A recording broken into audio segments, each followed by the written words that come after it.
Gentili signore e signori, buonasera dal Palla Ferrarin, vi parla Fausto Pozzan. È sabato 24 febbraio, 21esima giornata, l'ottava di ritorno del massimo campionato di Serie 1 Hockey Pista, edizione 2023-2024. Tra qualche minuto si affronteranno i padroni di casa del Veneta Lab Breganze opposti all'U-Blocker Bassano. Tentativi di conclusione, Bassano ha già impegnato un paio di volte Mattia Verona.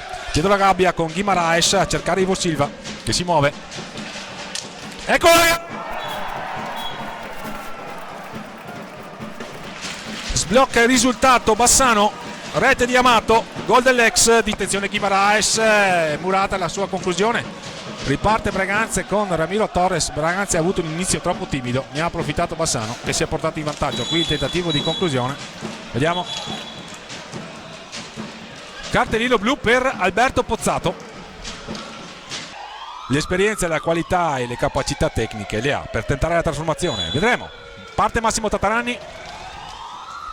La parata di Francisco Veludo. Breganze quindi avrà 2 minuti di power play, non è riuscito a capitalizzare questo tiro libero diretto. Vediamo Mattia Cocco. Andrea Scuccato. Nico Sbarbieri conquista palla Breganze, se ne va Ramiro Torres. Ecco la rete di Ramiro Torres che impareggia questo derby. 6:39, assist al bacio di Mattia Cocco. Breganze la impatta, che recupera palla, attenzione Massimo Tatarani per Pietro Agostini. Dall'altra parte Guimaraes, Massimo Alberto Pozzato, gol! 13:40, il marchio di Alberto Pozzato sul derby.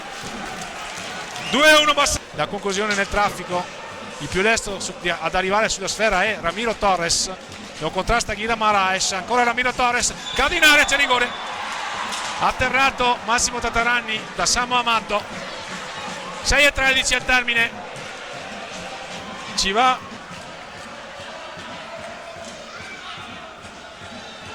pronto a fischiare il signor Brambilla. Cocco contro Veludo, la parata di Veludo.